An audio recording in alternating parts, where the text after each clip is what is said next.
Uh, What is going on, everybody? Welcome back to the channel and welcome back to another Detroit Lions live talk.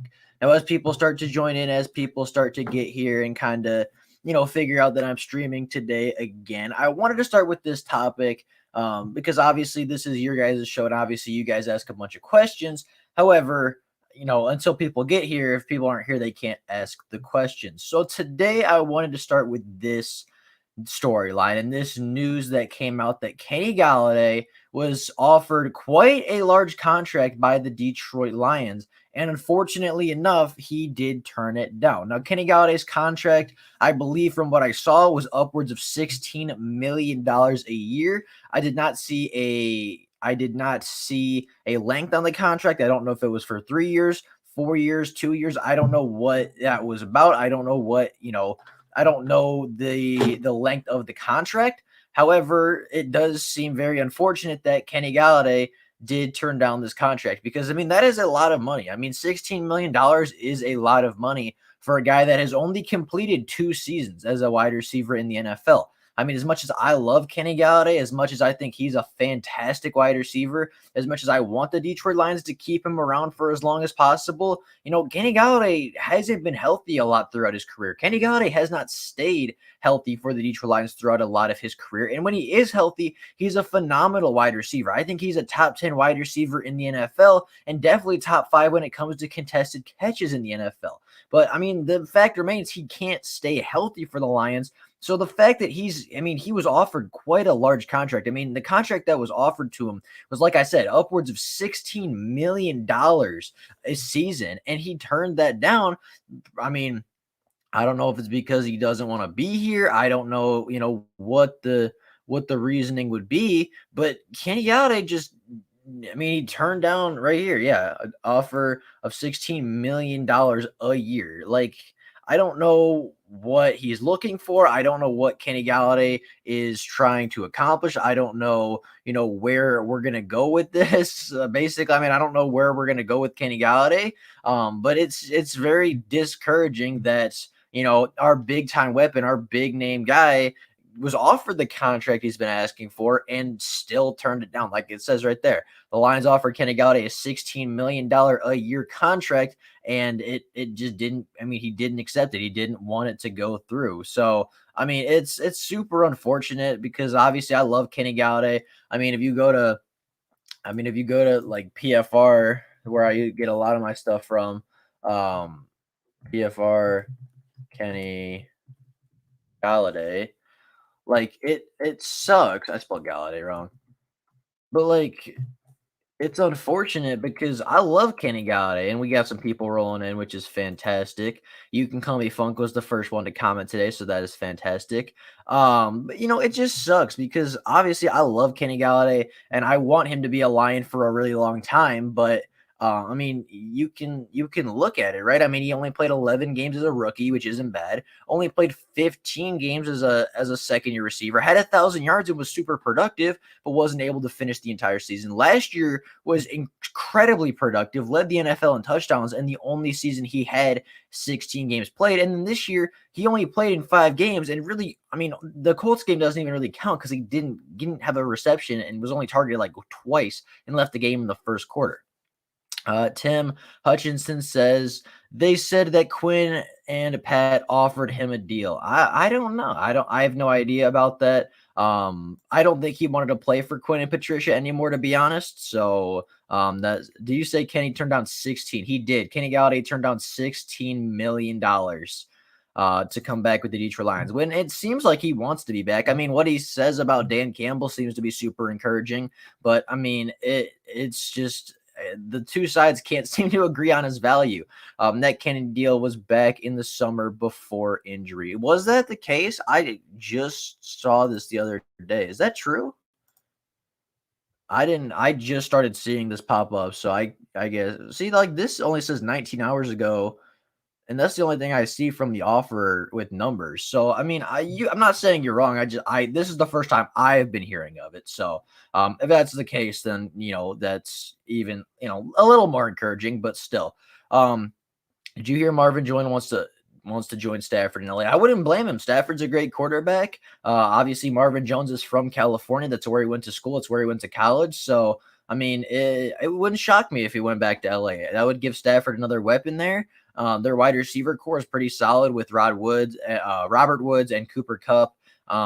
I believe Gerald Everett is still there. I believe there's a couple other guys that are decent. Van Jefferson's there, who's pretty good. So, I mean, adding Marvin Jones to that, playing with the quarterback he's familiar with in the state that he grew up and went to college in, I mean, it makes sense for him to go to. It makes sense for him to go to California. I could definitely see that being a real possibility. Oh, okay. Let's see what happens. Motor City Sports. Hello, how you doing?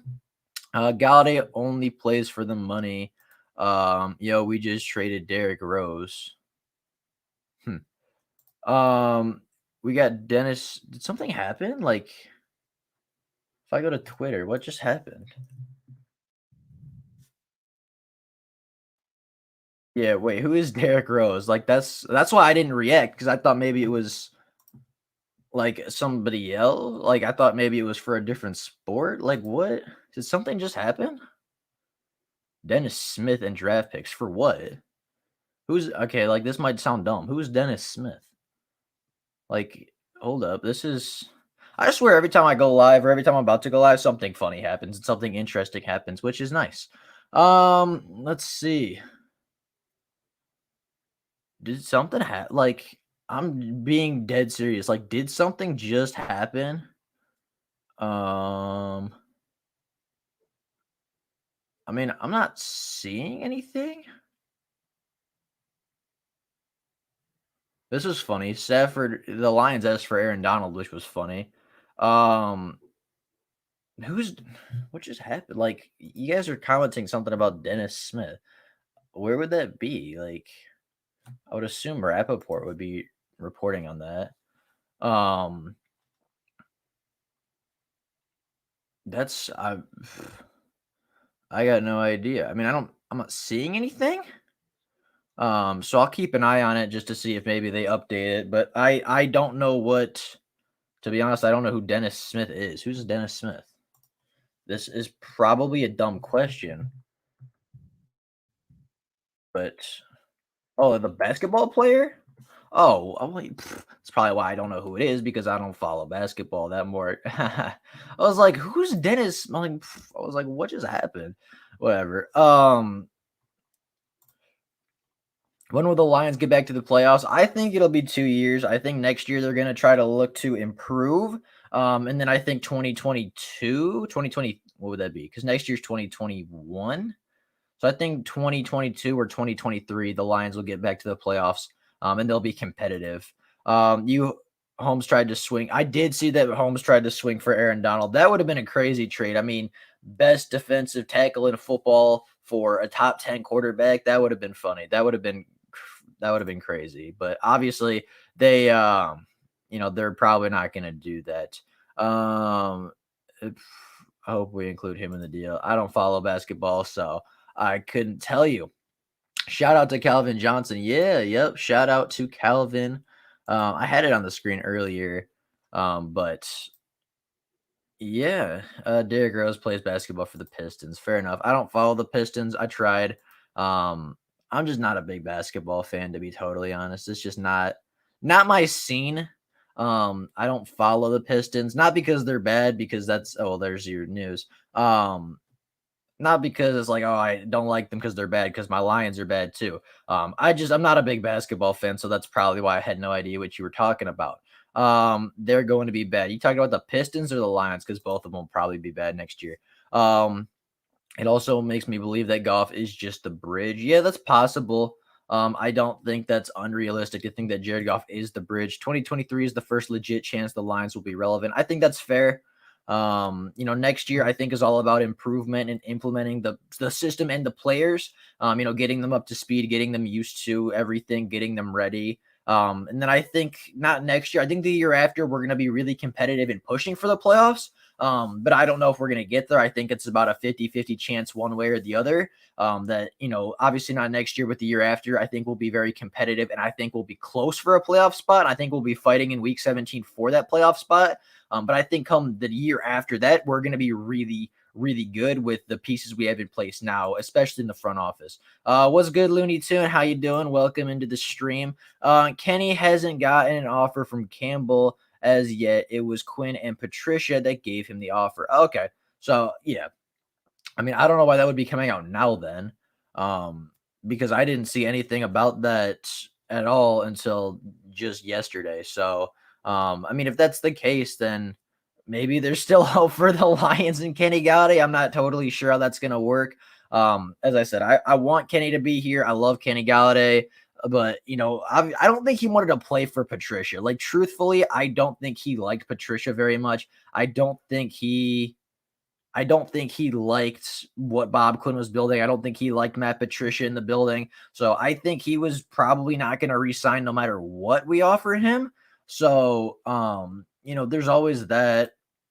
But, I just think that, Kenny Galladay is a very good wide receiver. I mean, you can see it. He really only played in 4 games and had 200-yard games. The Arizona game had 57 and a touchdown, wasn't even really healthy. New Orleans touchdown 62. Like, I mean, he was very good for the Lions when he was healthy. And I mean, you could see it. The only game that the Lions had Swift playing at his best and being used his best and Kenny Galladay was at his best was the Jacksonville game. And obviously that game, Kenny had 100 yards, Swift had 100 yards. I mean, the Lions were pretty darn good on offense that day, if I'm being honest. One Pride 40 says we're gonna nuke our defense. I don't think that's unrealistic. And I had this up, and I'm gonna try to get back to it. But I was taking a look at the Lions cap space just to see how we could integrate Kenny Galladay.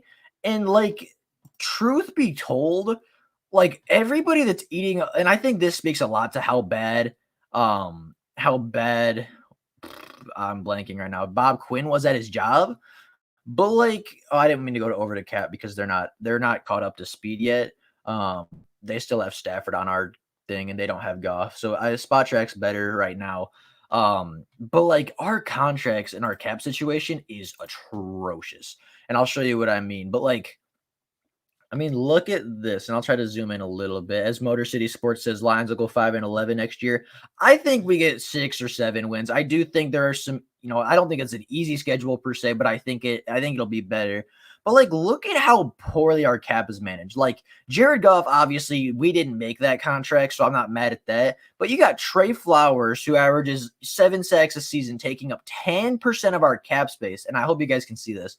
We got Desmond Trufant, who played in 5 games, taking up 6%. You have Jamie Collins taking up 5.7, Justin Coleman taking up 5.6, Big V taking up 5.3. I mean, Jeff Okuda is a rookie, so I'm not mad at that, and that's only 3%. But I mean, you got Jesse James taking up a good chunk. You got Nick Williams taking up a good percentage. You got Chase Daniels taking up almost 3% of our cap space. I mean, you got Christian Jones up there. And like, I get that they're NFL players, and I know that they're going to cost a lot of money, but I mean, would anybody be mad if we lost Flowers, Trufant, Collins, Coleman, Big V? Would anybody miss any of those guys?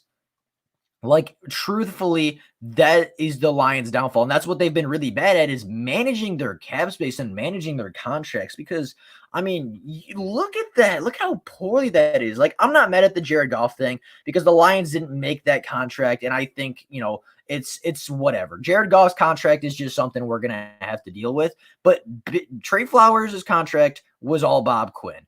Desmond Trufant's contract was all Bob Quinn. Like, it was really, really bad. Kenny isn't a good fit for Goff. I mean, I think giving a quarterback as good wide receiver is never going to be a bad thing. I don't think giving your new quarterback a reliable weapon's ever going to hurt your team. But I do get what you're saying from just or not the technique, but, just the play style. I get what you're saying from that. Yeah.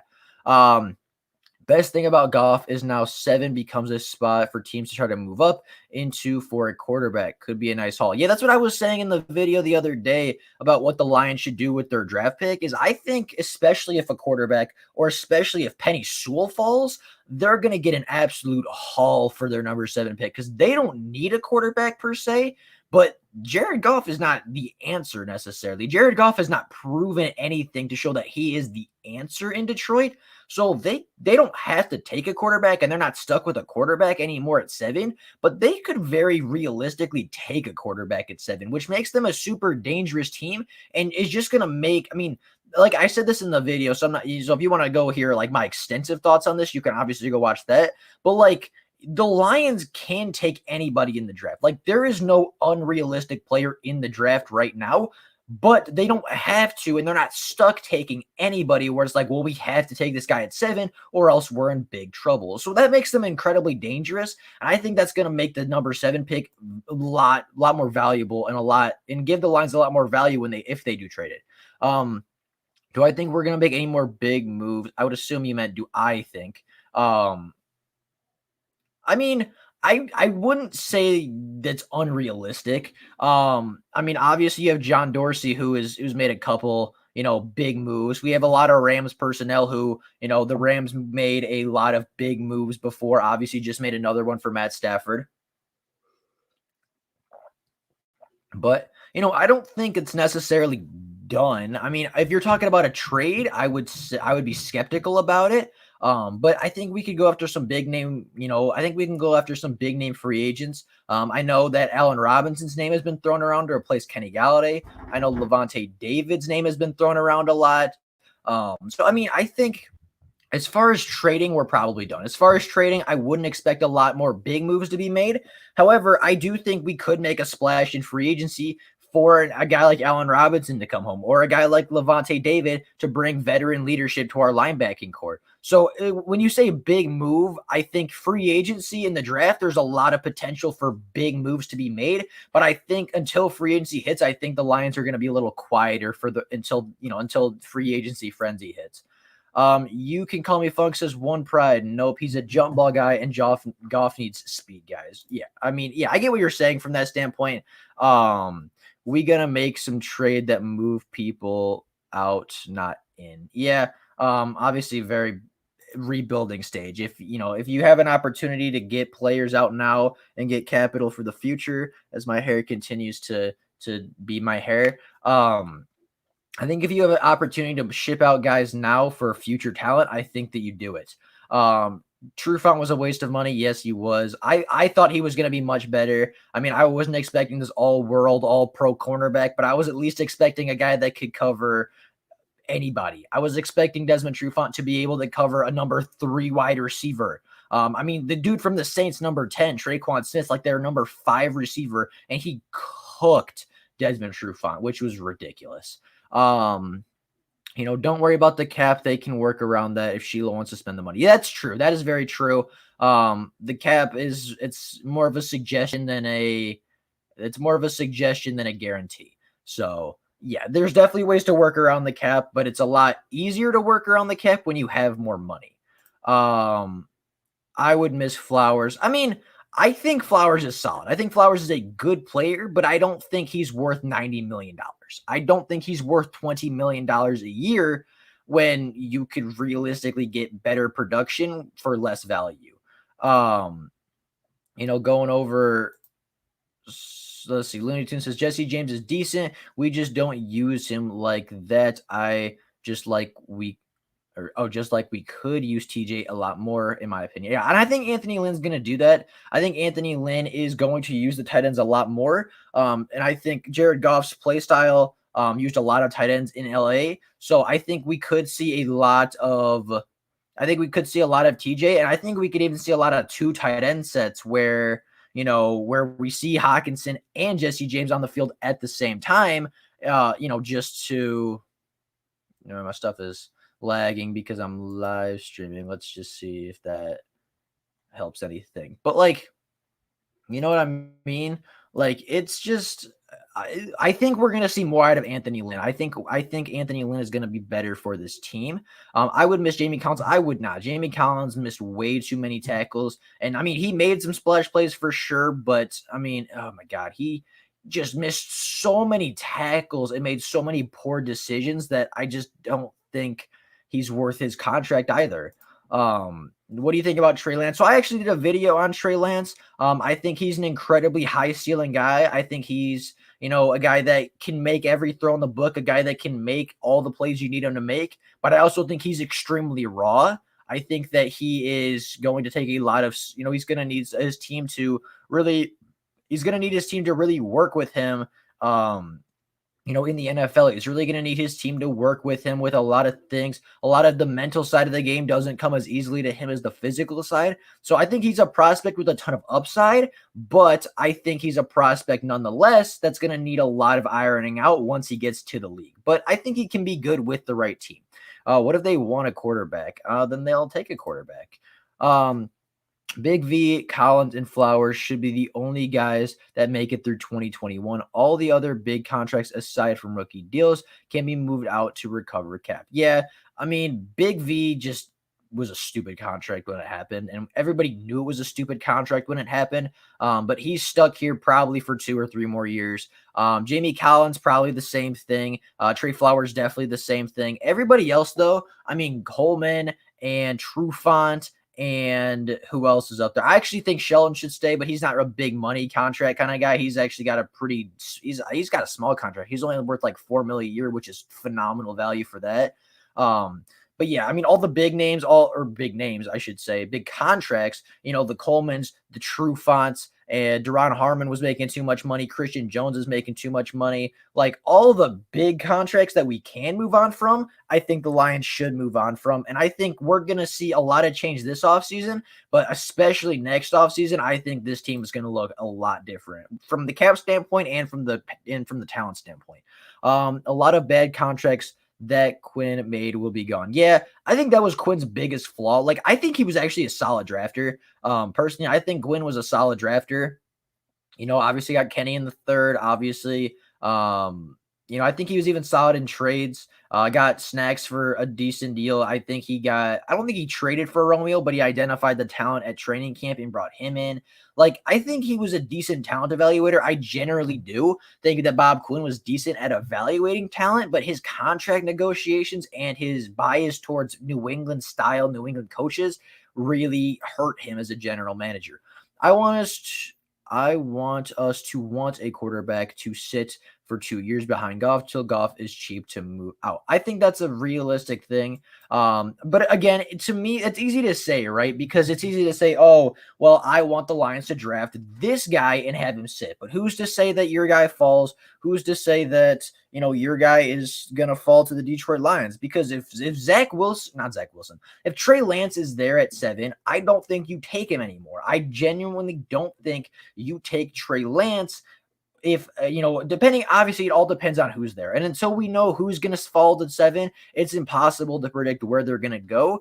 So I think in the right situation, if Fields or Wilson or somehow magically Trevor Lawrence falls, I think you take a quarterback at 7. But if it's Lance there versus Micah Parsons or Penny Sewell or even Jamar Chase, or, obviously trading down for a haul, I think that, it's a different conversation. Speaking of Penny Sewell, if Penny Sewell falls, the Lions should take him. I would be cool with Slater at 7 when there's time to throw the ball. QBs and wide receivers look a lot better, and running the ball keeps the defense off the field. Yeah, if Penny Sewell falls to the Detroit Lions, they should absolutely take him. I mean, the Lions, in my opinion, have a solid offensive line. Taylor Decker played elite last season. Frank Ragnow is elite. Jonah Jackson showed a lot of flash and a lot of talent for rookies. I thought even Big V showed his moments at guard. Obviously not a phenomenal player, but I thought he had his moments for sure. But putting Penny Sewell in there, and I like Tyrell Crosby. Like, don't get me wrong. I do like Tyrell Crosby. I think he's a very good NFL caliber player.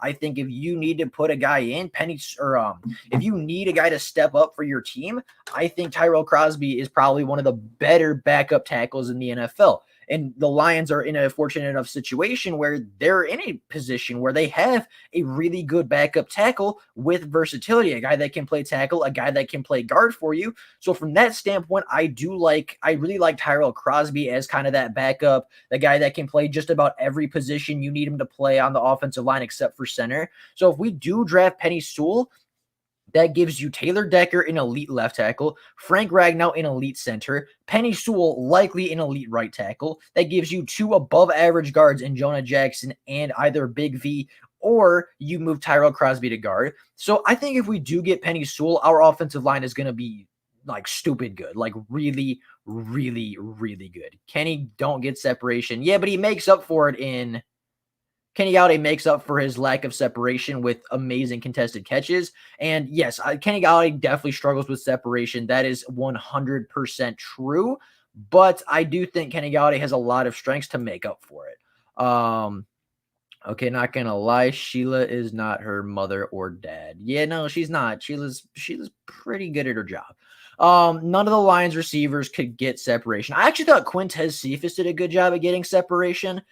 He had a problem with drops for sure this season, but I thought he ran some good routes. I thought he got some decent separation at times. But the Lions, yeah, the Lions wide receiver as a whole, the Lions receiving core as a whole struggled with separation. And that's why, when I look at wide receivers in the class, I look at Rondale Moore, who gets separation. Kadarius Toney gets like stupid separation. You have guys like, you have, who else is out there? I mean, there's a lot of good wide receivers in this class that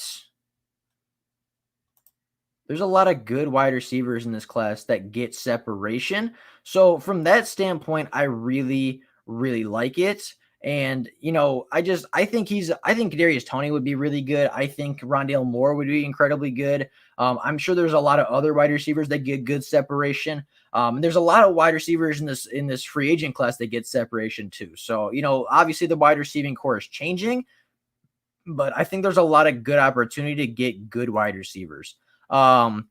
Hunter Bryant is about to take Jesse James snaps this year. I wouldn't doubt it. I think Hunter Bryant was injured a lot of his rookie season, but when he did play, I mean, he only had one catch, but it was for 46 yards. Had another one where he almost pulled it in deep down the field. So, I mean, I think Hunter Bryant brings a lot of vertical element to the Lions offense. I think he brings that threat of going deep, because I think he is a better athlete than Jesse James. And I don't necessarily think he's a better athlete than TJ Hawkinson, but I think he brings really good vertical. Like, I think he brings a very good vertical threat to this tight end core. And with TJ Hawkinson just being elite at everything pretty much, and, Hunter Bryant bringing that athleticism and that playmaking ability down the field, if we do run two tight end sets, I would actually almost prefer to see Hunter Bryant in there instead of Jesse James, just because I think Hunter Bryant can make more happen, through the air. But, I also think Jesse James is a better blocker than Hunter Bryant. So it depends, what you're trying to do on the play. Exactly. That's why I believe Kenny is gone, because of the whole separation thing. I wouldn't doubt it. Or Jesse James getting cut. I wouldn't be shocked if Jesse James got released. He's got not a great contract for sure. So I would not be surprised if Jesse James got released. Motor City Sports' Lance is going to be a hit or miss. Yeah, to me, Trey Lance is going to be a absolute Hall of Fame talent, or he's never going to win a game in the NFL. Like, I don't think there's an in-between. I don't think there's any scenario where Trey Lance is an average QB. I think he's either going to be amazing in the NFL like Justin Herbert, or he's going to be atrocious in the NFL like Jameis Winston. Like, it's either going to be boom or bust for him. There is no in between. That's just how I see it. There's some good wide receivers that are low-key good in free agency. Robinson's not low-key good. Robinson's just like really good. Reynolds is solid. Could be signed for cheap. Yep, those are all guys. I like Corey Davis if he hits the market. Chris Godwin's out there as well. Curtis Samuel's a guy that I really like, who would bring speed and separation to this Lions core. I think he would be a really good pickup, as well as just being a good player. If they take Lance, sit him down. If they take Trey Lance, he will not play for 2 or 3 seasons. It's just how it is. If they take Trey Lance, he will not start until at least 2022. Lance is one of the biggest boomer bust prospects I've ever seen.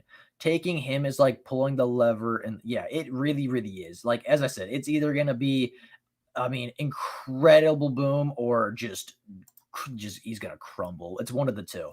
I think Lance would be perfect to sit for 2 years. I also think he could be used like Taysom Hill until he gets the nod at QB. I think that's possible. I wouldn't be opposed to that necessarily, but do you want to take a gadget player and a very boom or bust QB at 7 when you have a lot of other needs, I think that conversation is still needs to be made.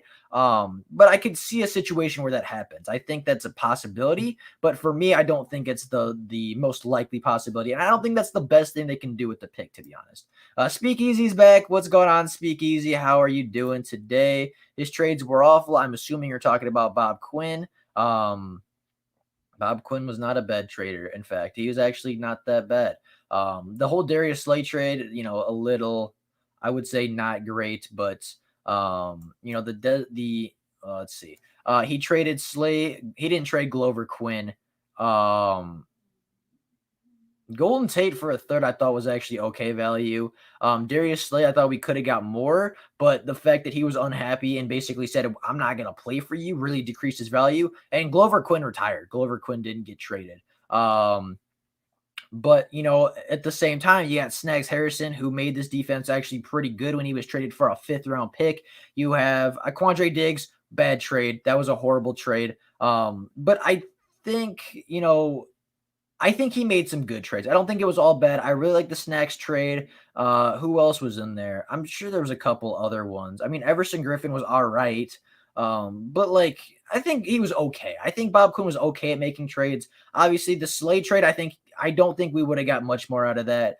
Golden Tate, I thought was actually fair value. Again, Glover Quinn didn't get traded. Snacks was solid.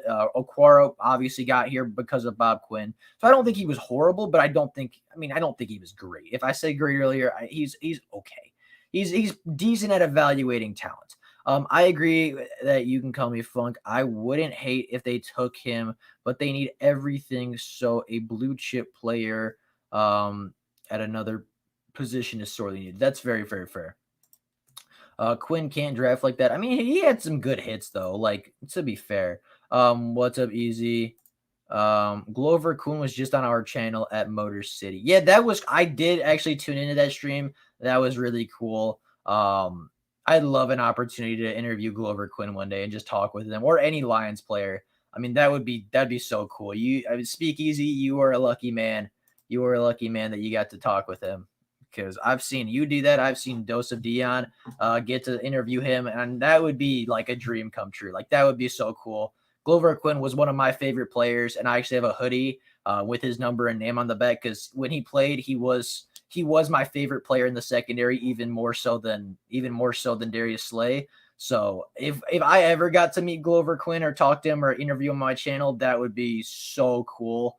Or I mean, if I got to interview or talk to any Lions player on the channel, that would be just an absolute dream.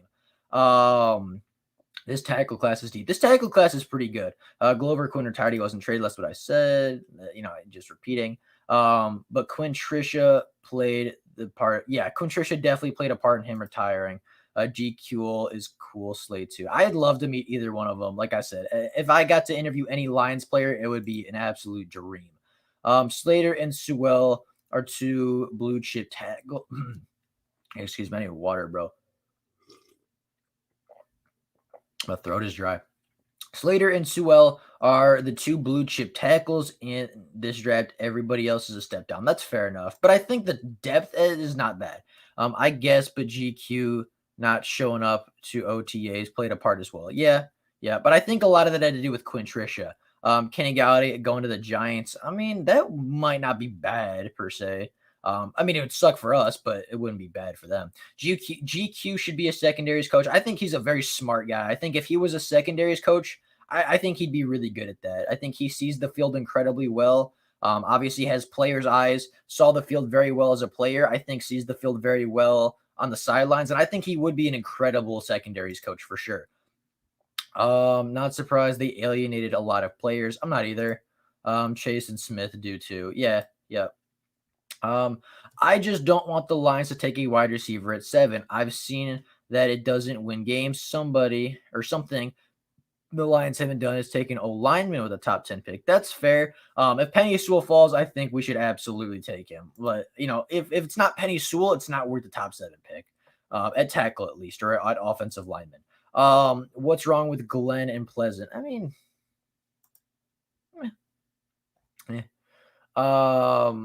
they're just not as good. Like, that's just I don't know. The Lions have taken more tight ends in the top 10 than old linemen. No wonder they no wonder they have been a joke for so long. I mean, TJ is pretty darn solid. Like TJ is pretty good. I'll definitely give you Eric Ebron though. I'll definitely give you Ebron. Tony St. Brown, Austin Wat. I don't know Austin Watkins. Shai Smith I've heard of and I like him. Traven Grimes I like. Wallace are better than anyone. The Lions are getting separation. Yeah, I like all. I mean, Tony was probably the best at separation. St. Brown, I really like out of USC. Shia Smith, I really liked at the Senior Bowl. Again, I think Rondale Moore is very good at getting separation as well. So this class is deep at wide receiver, and especially wide receivers that can get separation. If we don't take a quarterback, we will probably take a wide receiver. I hope we trade it away and get a pass rusher. That's all I'm hoping, man. I heard the Bears will overpay for Wentz. If they do, I'm gonna die, man. If they overpay for Wentz, that would be funny. I would die laughing. Like if they traded away Carson Wentz, like if they get Carson Wentz for like a first, Tyreek Cohen, and like whatever else they wanted to throw in that trade, and then Carson Wentz comes to Chicago and gets injured, or even funnier, uh gets benched by Trubisky, I would die. That would be hilarious. Why do Lions fans always want to keep Galladay? Dude was faking an injury not to play. Because Kenny Galladay is a good wide receiver. And I'm not saying we overpay like stupidly, but if we can keep Kenny, which it seems like he wants to play for this new regime, he's a very good wide receiver. He's a guy that, can just go up and get the football. And sometimes that's all you need in a wide receiver. I really hope we don't go wide receiver in the top 10. Seriously, look around the league and tell me who the top 10 wide receivers are. And tell me who the top 10 wide receiver is that made the team better. Devontae Adams. Yeah, Devontae Adams. Um, no, not me. He can't separate. I think for the right price, I'd love to have Galladay back. I'll get you on with me one of these days. Hey, I mean, if you ever were to be so generous. When we got one of these players on, Darius Slay is the craziest one. That I bet Darius Slay seems like a very funny person. It seems like a good personality. Tyler Blevins is like, no, I fell for that last week. I'm not doing it again. I can see us trading back, as crazy as it sounds. No, I actually made a video talking about that. I think we should trade back. I actually think it would be best for the Lions to trade back and get as much value as possible, get as many picks as possible, and give them as many opportunities to get players because this draft class is really good down the board. I mean, you go to, if we just like, what would it be? Like the Draft Network, for example. Like if you just go down their big board, like there's a lot of really good talent that would fit in really well with the Detroit Lions. Um, Lions originally tried to get Aaron Donald, which gives me confidence in us getting a QB to groom this year. Yeah, I think that's very fair. But I mean, if you're trading with the Rams, like, wouldn't you be stupid not to ask for Aaron Donald? Like, if you look at it, right? I mean, if you're the Detroit Lions, you're like, okay, we're gonna give you a franchise quarterback. What do you want? You just kind of cough on your breath, Aaron Donald, and just see if they give you it. Like, if you're the Lions, you're almost stupid not to ask for Aaron Donald in that situation. Like, I mean, I respect Brad Holmes for shooting his shot there. I mean, I can't disrespect it. But I mean, like, you look at this class, and I'm not gonna do like a whole draft. I'm just trying to go through and see like, what kind of value there is. And like, let's see to make that just a little bigger.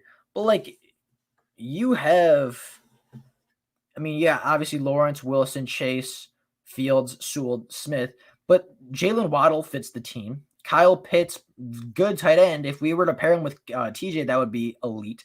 Patrick Surtain, probably not. Quiddy Pay, I could see us taking. Micah Parsons, I could see us taking. Trey Lance, I could see us taking. Samuel, whatever, out of Texas, I could see it. Rashawn Slater, I could see us taking.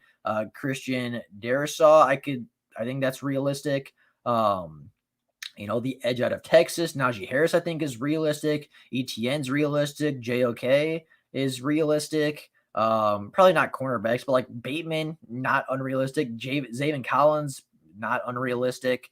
Gregory Rousseau, not unrealistic. Nick Bolton, not bad. Terrence Marshall, not bad.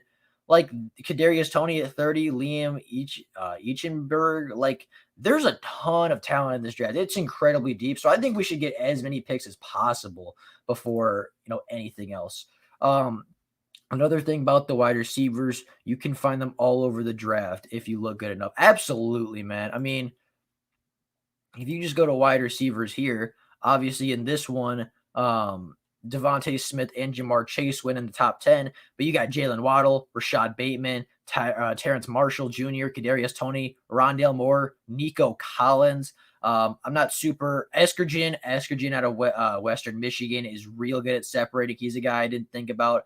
Amon-Ra St. Brown's real good. Tylan Wallace is real good. Amari Rogers is pretty good.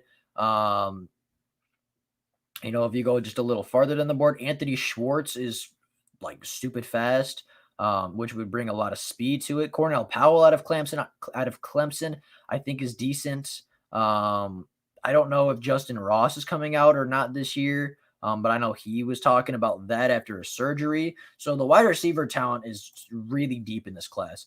Tells me Goff wasn't piece they truly wanted. I mean, I don't think they would have traded for Goff if they like actively didn't want him on the team, but I definitely don't think he was their first pick. But if you have Aaron Donald as a trade offer, is Jared Goff ever going to be your first pick? Or like, is anybody else ever going to be your first option if Aaron Donald's a possibility? Unpopular opinion, I don't want Micah Parsons fight me. Whatever. Not mad at it. I'm mad at it. I think Parsons is a great player, but I think he's got some off the field issues. Devontae Adams was a late second round pick. That's true. That's very, very true. I mean, not that anybody knew what Devontae was going to be, but I was asked what wide receiver actively makes their team great. Devontae Adams actively makes the Packers competitors. Goff literally became a 40 chess player or a 40 chess piece. I mean, hey, you got to do what you got to do sometimes to win the game. LMAO. I wouldn't mind Parsons. Just feel like we can get him past 7. I think that's probably realistic. No, don't. He was. I don't know what you're trying to say. Sanduskying people in the locker room, and he was. Yeah, I mean, I think Micah Parsons' whole thing is his personality and his decisions off the field. I'll take Owusu-Koramoah over Parsons. I wouldn't. Personally, I would not take him. And as a Notre Dame fan, I would definitely not take Owusu-Koramoah over Parsons. I think Jeremiah Owusu-Koramoah is a very solid linebacker. I think he's actually a good linebacker, and I think he'll be solid at the next level. I don't think I take him over Micah Parsons. But with that being said, I think you could make a case for it. You could also realistically make the case that Zaven Collins you could take over because he doesn't have those personality issues. Dylan Moses is a late round, or not a late round, but like a day 2 sleeper. Brandon Browning out of Ohio State, I think, is very solid. Nick Bolton out of Mizzou is pretty solid. So, I mean, I don't dislike Jeremiah Owusu-Koramoah. I just think he's not as talented as some of the other guys. And I'll take Zaven Collins over Jeremiah. I'll take Dylan Moses and Baron Browning over him as well. But, that's just my opinion. I don't want Galladay, honestly. Lions would have to overpay to keep him, and he's not even a top. I mean, he's definitely a top 10 wide receiver when he's playing. But at the same time, how many games are you going to get him for? Parsons was acting like the locker room was a prison. I think his personality is really his only issue. Owusu-Koramoah and Richie Grant are my favorite defensive players in this draft. I'm not gonna hate you for it. They're not my favorite, but I can't hate on it. I'm not gonna get into that. That's just it. Yeah, he has some not nice qualities about him, we'll say. Parsons is not good in covers. The Lions need linebackers that can cover. Sorry, not sorry. I mean, I don't think I think he's bad in zone coverage. I actually think in man, he's actually pretty sticky. He's pretty good with it. He's athletic enough to stay with people in man coverage, but in zone coverage, he's like way over aggressive, tries to jump every route, tries to jump everything. And more times than not, that gets him in a lot of trouble. So yeah, I mean, I actually think he's good in man, but I think he's not great in zone coverage for sure. I think he's way over aggressive. But that could also be a teaching thing, right? That could also be a coaching thing, where it's like, Micah Parsons' coaches were like, yo, Micah, jump everything. Whatever you see, the first thing you see, go jump that route. Like it just, I don't know. I think I think he's a good enough athlete where he can cover better than pretty much everybody else. If possible, trade down number 7 lines to capital. And as you said before, teams need time. Yeah, yep, I fully 100% agree with that.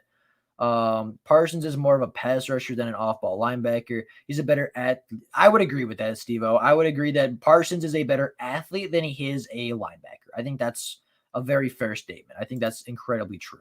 I thought Parsons was more of an edge rusher. I think he is more of an edge rusher. But I think even more so than that, I think he's an athlete first. And I think Steve-O hit that right on the head. Like a Khalil Mack type linebacker. I wouldn't disagree with that. I don't think he's as good of a pass rusher as Mack, but yeah, Parsons is going to be used like Mack at the next level, all downhill. I don't think it's going to be all downhill, but I think we're going to see a lot of it. Parsons is a lot like Von Miller. When he was coming out of A&M, he might fall out of the first round. If Micah Parsons is there at 30, what do we pick at 35? I don't know if it'll tell me.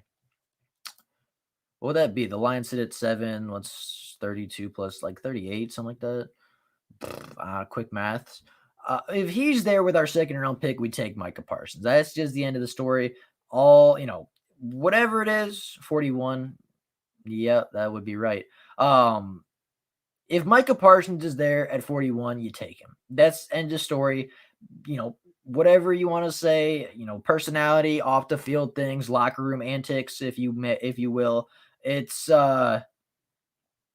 if he's there at 41, you take him. That's the end of the story. That's the end of it. If Micah Parsons is there in the second round, you take him because his value outweighs the risk at that point. Anything really past the 20th pick, I take Parsons because at that point, his potential and his ability outweighs everything else at that stage. People really want Parsons, but didn't want Kareem Hunt. Hey, I mean, I wasn't here when Kareem Hunt got drafted. Like I wasn't on the platform. I wasn't on YouTube when Kareem Hunt came out. But Kareem Hunt's he's a good running back in the NFL. So I mean, you gotta do. I mean, sometimes the talent outweighs the risk of behavior off the field. And I'm not gonna say like, oh, Micah Parsons should go out and like do something really illegal and stupid, and his talent's gonna be okay for that. But like, you know what I mean? Like to an extent, the talent and the potential the player brings to your franchise outweighs the risk of him maybe doing something stupid off the field. Von Miller actually is a free agent this year. Obviously, very well could be re-signed. But that's another guy that Von Miller could be a guy to come to Detroit and help fix our pass rush. I don't want Parsons. That's fair enough. I mean, my only negative on Parsons is his personality. Like that's the only thing I don't like about him. And he's a little over aggressive at times. I think Von Miller is a free agent this year if he doesn't get re-signed. I would have took Kareem Hunt. I would have too, probably, especially in the third round. But it wasn't a reality. He went to his hometown team. Yeah. You can hear. Did you hear the Pack hired Joe Barry? Did they? Is that a thing that happened? I don't think he has one more year. I'm pretty positive I've seen Von Miller on the. I'm pretty positive he's a free agent this year. I'm pretty certain. Um, I'm wrong on a lot of things, so I could be wrong on this, but I'm very, very positive that he's a free agent this season. Shoot, I just want to win football. Yeah, for real. Like, I want to win football games. And if you're gonna do stupid things off the field, I don't care. Like, if you're gonna do stupid things off the field, like obviously I care, but like at the end of the day, if you're gonna win me football games, I'm gonna be okay with. Well, not okay, but that sounded really, really bad when I said that. Obviously, don't go do anything illegal if you're a good football player. Like, don't just think, oh, talent's gonna, save my butt if I do something wrong. But like at the same time, if you're that good and you're gonna help your team win, like single-handedly gonna help your team win football games, at that point, the risk is outweighed by the reward, right? The reward is just more valuable to your team than the risk of doing it. And he only put now Kareem Hunt definitely kicked her. Um, that's not something that I'm going to go into. That's not something that I want to really talk about because that's not it's not my lane. But he definitely kicked her. Um, that's I can't read that out loud. I can't do that. Like I don't think either party was in the right situation. I don't think either situation or anybody involved in that was in the right. That's all I'm saying. Neither party was in the right in that situation.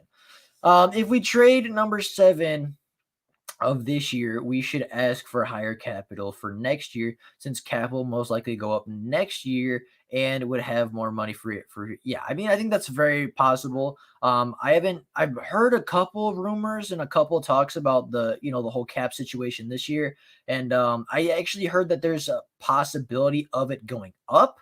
I have heard the possibility that the cap may even increase this year still, or may increase for next year. So that's not completely out of the realm of possibility that the cap goes up this year. But I think we likely see a bigger jump next year. If the whole COVID thing not goes away, but if the whole COVID scandal, the whole COVID situation slows down. The whole Hunt thing was crazy. Like, I'm not gonna get into that. Kareem Hunt was in the wrong. Whatever, the lady was in the wrong. It is what it is. Both parties were not good. Kareem Hunt is actually moving forward with his life, unlike some people. Doesn't sound that bad. Look around the league. These guys, yeah, I mean, everybody does. In my opinion, unless you do something like really like not okay, like stupid, like Aaron Hernandez kind of stuff, like you deserve a second chance in the NFL. And that's my opinion.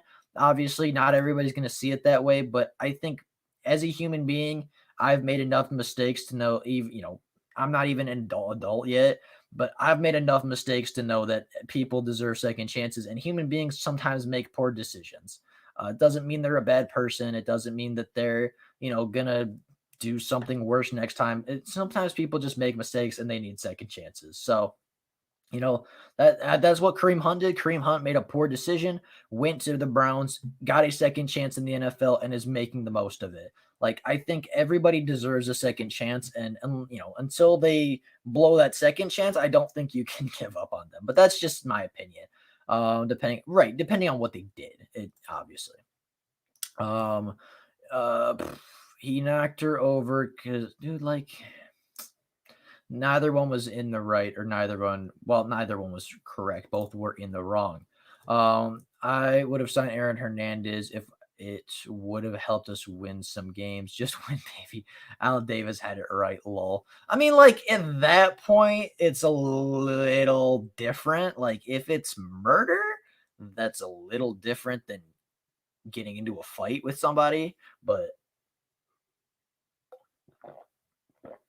like, you know what I mean? Like, yes, Kareem Hunt got into a fight and did not was not the greatest role model in the situation, but that's a far cry from what, happened at Aaron Hernandez, and or allegedly what happened to Aaron Hernandez. So, it I think Aaron Hernandez might be a stretch. I wanted us to get Hunt after the incident. I wanted us to get Hunt after the incident. Like I said, I mean, eh, like I said, I don't want to go into super like detail about it, but I wanted us to get Kareem Hunt because I think people make mistakes, and I wasn't gonna judge Kareem Hunt off of one mistake. Like, that's just not how I wanted to do it. Like, that's where I'll end it. I wanted us to get Kareem Hunt. I did. You remember Joe Barry? I don't. If you're talking about the Packers thing, like, I tried to look for it, and I'll reload the Twitter.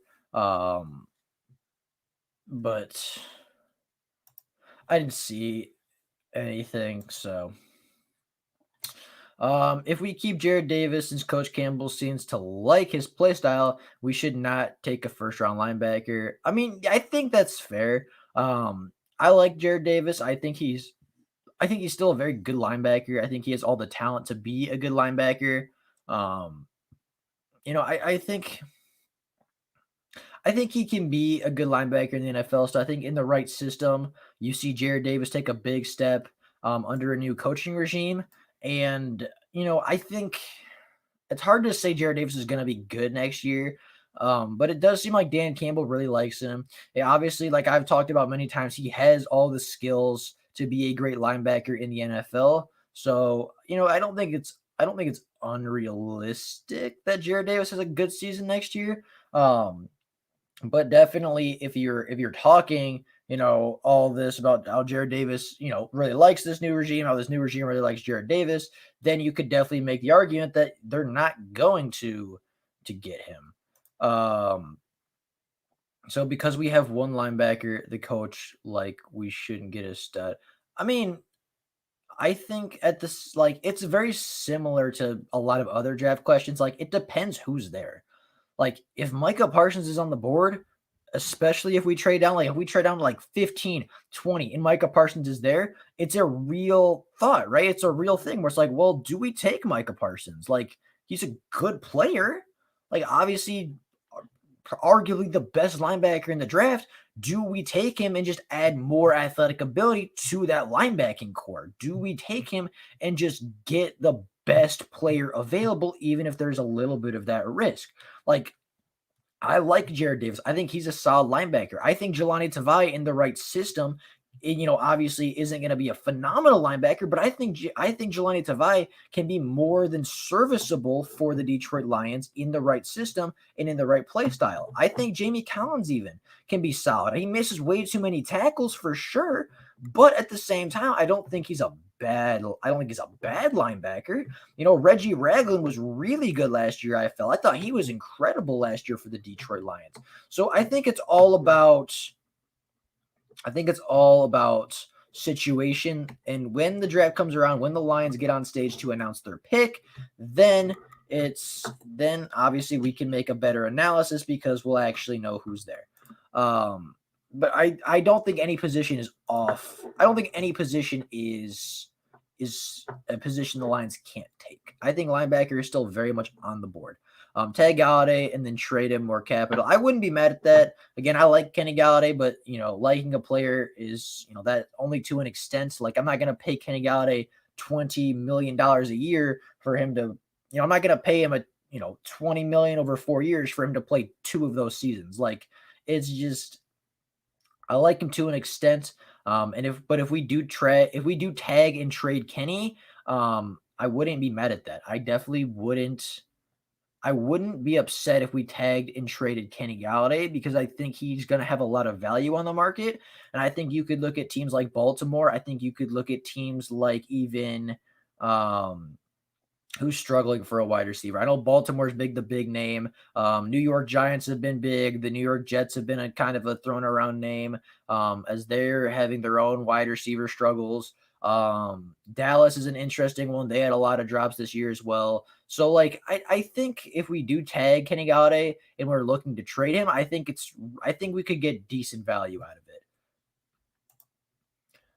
it. Davis is what he is. He's gonna bust some heads filling holes every time. Every team needs guys that can do that. Just don't expect him to be able to cover. Yeah, but Jared Davis, everybody says Jared Davis sucks because he can't cover. You know how many linebackers there are in the NFL that can't cover very well? But you know how many linebackers are considered great because they can stuff the run, because they can shoot gaps, because they can blitz well?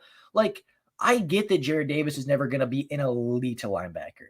I'm never going to tell you that Jared Davis is going to be an elite coverage guy. But if you have a linebacker with the athletic ability, with the range of Jared Davis, a guy that can fill holes, that can shoot gaps, that can get to the backfield, that can, really put a solid hit on somebody. The first one that sticks out to me, I remember, was the Aaron Jones play in week 2. Jared Davis shot through that gap and just put him on his butt. I mean, there was the big forced fumble versus New Orleans that didn't end up getting recovered by the Lions, but could have been a huge changing point that Jared Davis forced in coverage.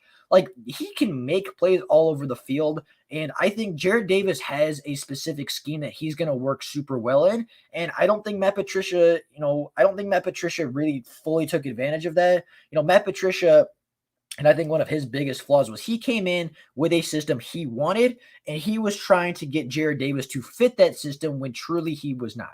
Edog says Jared Davis is boring to watch. I think Jared Davis is anything but. But I think similar to Micah Parsons, I think Jared Davis is an athlete before he's a linebacker. Truthfully, I think Jared Davis is an athlete before he's a linebacker. I'd rather Davis over Tavai. I would too. Tavai ain't really worth nothing. He is slow. But if you look at even the last couple of games, Buccaneers and beyond, I thought he played pretty decently to end the season. And I thought, his rookie season, he took incredible angles to the ball, so his speed was a little less affected, and his speed was a little less of a his speed was a little less of a liability. But I don't think Tavai is a bad player. I don't think Davis is a bad player. Are they elite players? Absolutely not. But they're not bad either. Davis was good when Caldwell was coaching. He was fine. People say Tavai is garbage. He's really not that bad. Like, he was played in a horrible position last year. Like, he was put out of position. And if you're at the highest level of competition and you've played one position your whole life, and all of a sudden your coach comes in and is like, "Yep, Jelani, we know you play linebacker. We know you play this certain style, and we know you thrive in this certain style, but we're gonna move you somewhere else." How do you expect somebody to be successful with that? Davis is a 3-4 middle linebacker, nothing more, nothing less. Fair enough. But at the same time, he can be a very effective 4-3 middle linebacker. Patricia messed Davis's game. I agree with that. Patricia's scheme hurt Davis. Exactly. That's what I've been saying. I feel like Chicago is the worst fit for Wentz. I think he'll get hit a lot in Chicago. Wentz will. And I think, I think Wentz will get hurt in Chicago, and I think it'll be funny when the Bears give up a first-round pick and more capital to get a quarterback that will probably get benched by Trubunski, Trashky. Davis should be cheap. He should be cheap. Parsons and Davis together would have been amazing in 1988. Fair enough. They're very athletic linebackers, so. They're very solid. They're very good athletes. Patricia's scheme hurt everybody. The only defensive player that actually played good was Romeo. It was just short of a miracle. He got 10 sacks with that bad. Yeah. Yep. I don't disagree. Linebackers are to be very physical. Davis is still very competitive and still young. Resign. I would agree with that. Tavai played all over at Hawaii. I mean, I just think that Patricia's system really, really hurt. I think Patricia's system hurt everybody, but I think it really hurt Jelani Tavai. And I think Jelani Tavai regressed in year 2 regardless, but I think Patricia's scheme and the way he was used in Patricia's scheme really accentuated the struggle that Jelani Tavai showed and the regression that he did show in year 2. We will regret if Davis becomes a stud elsewhere like Van Noy. Yeah, and I think if he goes somewhere else like Pittsburgh or anywhere that can use a competent athletic linebacker, we're gonna see Davis be really good. Walker played well when he was at free safety. I think Walker is an incredible safety. Again, I think Patricia's system really hurt Walker. I don't think, obviously, Tracy Walker didn't have the year a lot of us were expecting. But Tracy Walker is kind of a guy that can play in the box. Like, he has the size, he has the ability to play in the box, and really make some nice plays. But he also has the ability in the deep speed at free safety to make a lot of plays in the air. So I think we could see him a lot of different places. But at the same time, I think we could also get another safety, whether you want to get a true free safety like a guy like Andre Sisco from Syracuse, or you want to get a true box safety like What's his name? I always forget his first name. It's something Ford, the safety out of Pittsburgh. Paris Ford, the safety out of Pittsburgh. He's a true box safety to me. So you could get either one of those guys day two, maybe day three, and just have whatever guy falls to you at the best value. You have Tracy play the other position. And Tracy Walker, I think, gives you a lot of versatility with your safeties. But I think we do need at least one more safety in that room because somebody needs to replace Duron Harmon as the deep safety. Somebody has to, whether it be Tracy or whether it be Andre Cisco. Tracy Walker was nice last season. I like him. He was okay. I think he struggled last season a bit, but so did everybody else. I do like his talent. I think he showed even in a struggling year. I thought Tracy Walker played decently. I still have hope for Walker. Harris, not so much. I mean, it's funny because like Will Harris is not good. And like I paused after that, which is probably funny. But like, Will Harris doesn't show any flash until week 17. And then in week 17, like even this past season, like I thought he had a decent week 17. The year before against the Packers in week 17, I thought he played solid. Like he doesn't play well until week 17. And then he comes back next year and just is the same bad Tracy or is the bit like I don't know, man. Will Harris is a weird one. Hopefully Anthony or was it Aaron and Glenn and the other DB coach can help him get right. But at this, I'm not holding my breath. Yes, Walker is good. He just had a baby, so he would be a baller next year. He didn't play well under Patricia. Yeah, he did. And I mean, obviously, if somehow Tracy Walker sees this, congratulations for for actually obviously having a child. But it's yeah. I mean, Tracy Walker, I think is good. I think he's a good safety. I think he gives a lot of versatility. Like I said, he can play in the box. He can play deep free safety. Like he's a very versatile and a very good safety at just about every position. So I think no matter who we draft, whether it be Paris Ford, whether it be, Andre Cisco or another safety that can only play one position, I think Tracy gives a lot of flexibility to the entire scheme that Aaron Glenn's going to run. Walker needs to stay in the back end. He had struggles in the box. Like I would say he's better at free safety, but I wouldn't say he's a liability in the box either. Like he's to me, he's not a bad box safety, but he's a better free safety, if that makes sense. Like I would say his strength is at free, but I think if you need him to step up and make a tackle, if you need him to step up into the box, I think he can do so without being a liability to the team. I like Richard Grant or heck Marcus Williams. I mean, yeah, fair enough. There's a lot of I think this is a pretty good safety class too. Bring back Jaron Curse for the box guy, draft Cisco and to pair with Walker. We're gonna run a 2 safety scheme this year. I wouldn't be mad at that. I don't know if Jaron's gonna want to come back to the Lions, but I definitely think Cisco is going to be a really good free safety in the NFL. I think Tracy Walker's a very good free safety in the NFL. And I thought Jaron Curse, for the short time he played in Detroit, I thought for the short time that Jaron played in Detroit, I thought he actually played incredibly well. I thought Tracy struggled when in man coverage. The Lions are going to be running 2 high safeties, so Walker should be in his element at free safety.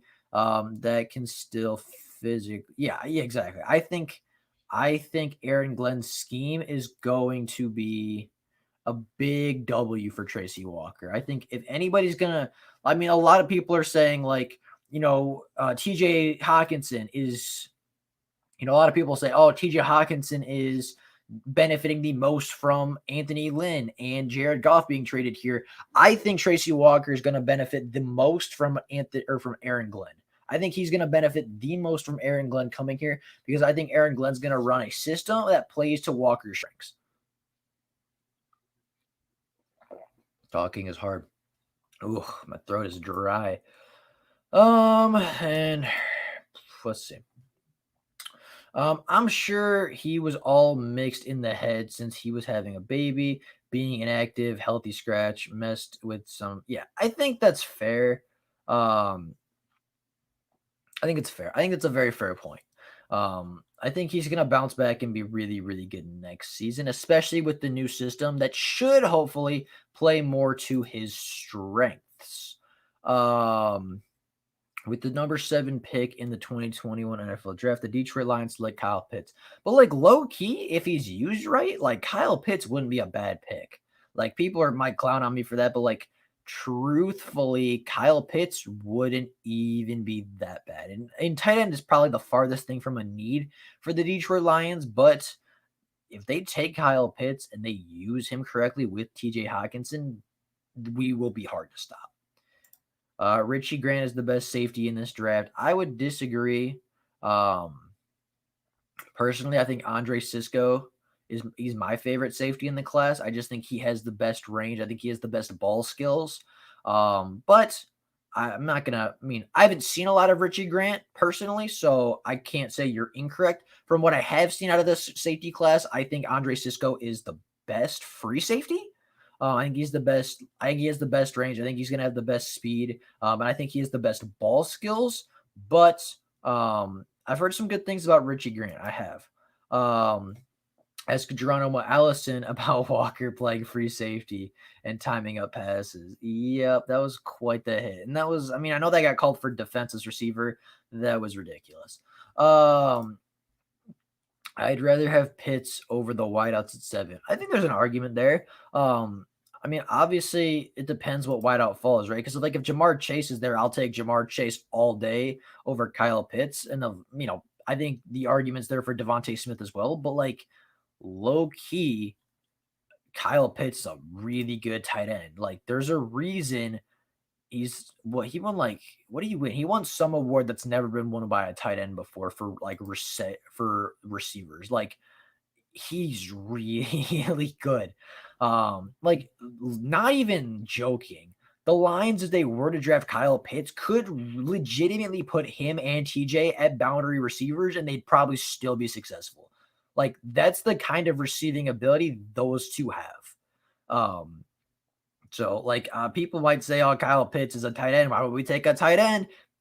Kyle Pitts is a weapon more so than he's a tight end. Just like Micah Parsons is an athlete over a linebacker, Kyle Pitts is an athlete and he is a dynamic weapon more so than he is a tight end. And I think you could say that about a lot of people. I think you could, make that argument for Jalen Waddle.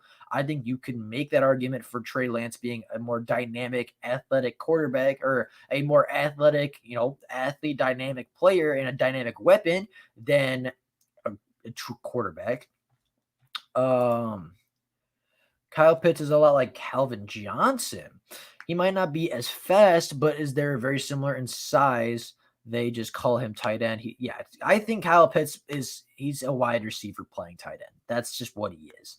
But like I said, I think he's more of a weapon than anything else. I think he's an offensive weapon. The reason we'll be trading the number 7 pick is simple. Our GM is known for seeing talent and will succeed drafting better on the back end of the draft. I think that's fair. I think that's a very fair statement. I think that's a very fair thing to take a look at is, and you look at that and you might think, well, why would we give away a top 10 pick when we don't need to? But if you look on this, if you look at the Lions' needs, one of them is wide receiver. I mean, you got Kadarius Toney, who might fall to the second round. You have Rondale Moore is likely going to be in the second, maybe third. Nico is probably going to be third.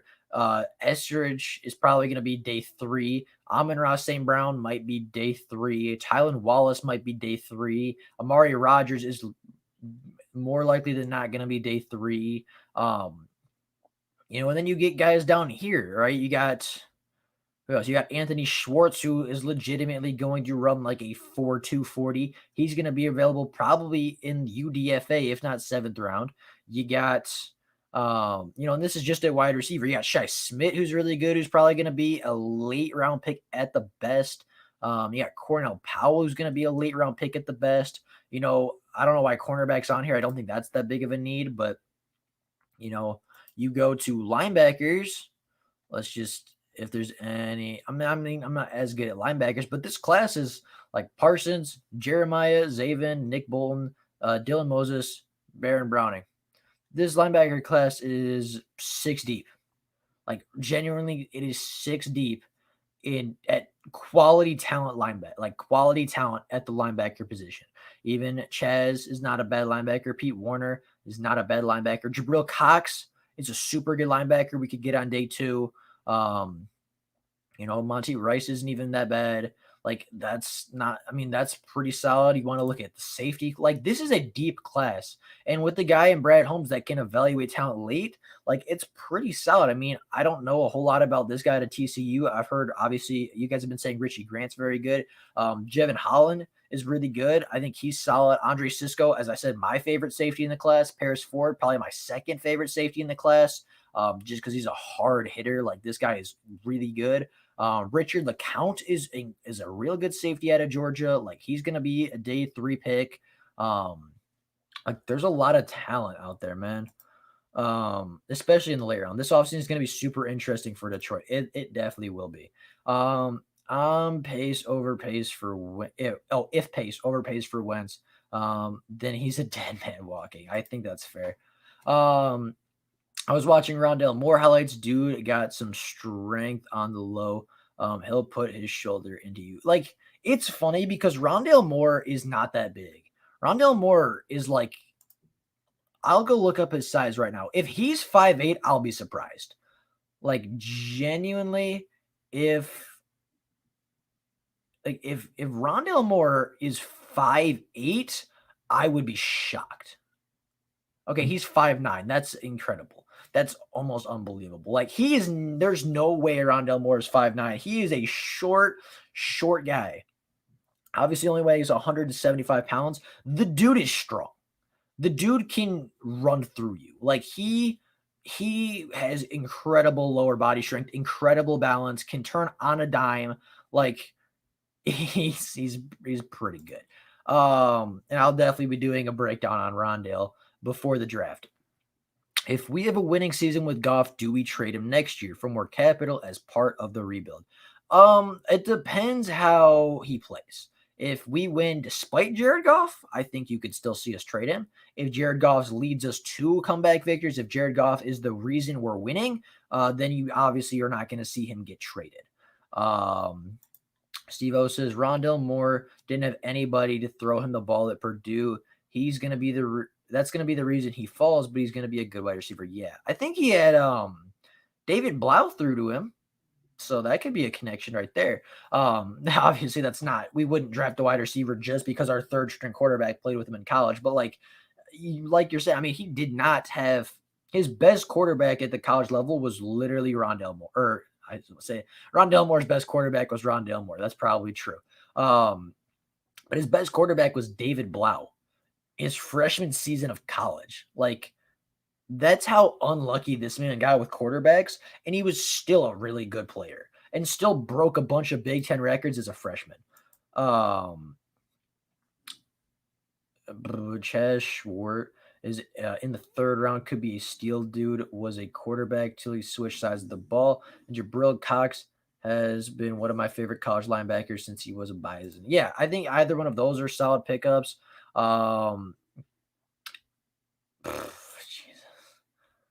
Might as well. Gee, you guys just, oh my goodness. What else we doing? My favorite is Aziz. I like Aziz Ojulari as well. I think he's a good pass rusher. Would he be considered an edge rusher? Yes, he would. He might be there on day 2 as well. I don't think that's unrealistic. If I had to guess, he won't be there on day 3, but I think it's possible. I really like Aziz Ojulari. He's one of my favorite players in the draft, personally. But I mean, what is this? Does it have stats here? This is literally the same thing it just gave me. But like, I think he's gonna be really solid. I mean, he showed up really big in their bowl game versus Cincinnati. Like, I like him a lot. I really like Aziz Ojulari. If we get him in the second round, that would be an absolute steal, in my opinion. But yeah, I like him a lot. I like Kwity Paye. I really like Gregory Russo's potential. Steve O says Moore had 108 receptions when Blau was his quarterback. He's falling off the draft because he had a negative yards per reception this season because his quarterback sucked. Yeah, his quarterback sucked a lot. And I mean, in the NFL, I think he's going to be Tyreek Hill-esque. Like, in the right system, with the right players, with the right quarterback, and with the right system, you're gonna see Rondale Moore be the next Tyreek Hill, because he has that kind of playmaking ability where you just got to get him the ball and get out the way. Like that's all you got to do. You got to get my man the ball and get out the way, and that's the game over. Like that's how you win. Cut Trufant and Nick Williams. Do not cut Kerryon. Absolutely don't cut Kerryon Johnson. But draft another running back that, yeah, I would say so. I would definitely be okay and almost happy if we were to cut Williams and Trufant. And then in the draft, as far as running backs, I know there's some decent ones in the free agent class as well. Um, but like you got Najee, who might fall day 2. You got Travis, who might fall day 2. Trey Sermon will likely be there day 2 or 3. Chuba Hubbard will be there day 2 or 3. Steve O says Javonte Williams is his favorite running back in the class. He's up here with North Carolina. He was really solid. It's North Carolina's got 2 solid backs coming out. Puka Williams is all right out of Kansas. Jarrett Patterson out of Buffalo is all right. Rakeem Boyd's all right coming out. CJ Verdell out of Oregon is, a late round UDFA kind of guy who could be good. I'm just trying to see if there's anybody else. I don't think so. But like that's a solid. I mean, it's a deep running back class if you need one. If Marvin and or Kenny sign big contracts, do they get comp? I don't know how that works, to be honest. I like to think of myself as a smart person. I don't know how those complimentary picks work. I think so. I think if they get big contracts, then the Lions will get some kind of compensation, but I don't know for sure. One Pride 40 says, don't reach for a running back. Obviously, I don't think we should reach for a running back, but at the same time, if you get Trey Sermon at 120, that's value. If you get Chuba at 124, that's value. If you get Jarrett Patterson at 167, that's value. If you get Rakeem Boyd at 221, that's value. If you get CJ Verdell at 263, that's value. So obviously don't reach on a running back, but there's going to be some good value ones there for sure. If they cut Daniel Coleman, Nick Williams, Jesse James, Trufant, I would keep Shelton and Chris Jones, all of which are expendable, especially in a rebuild. And all of which I would keep Danny Shelton out of that. I think a lot of people like to throw Danny Shelton under the bus just because he's a Patriot, just because he's a former Patriot guy. I would keep him.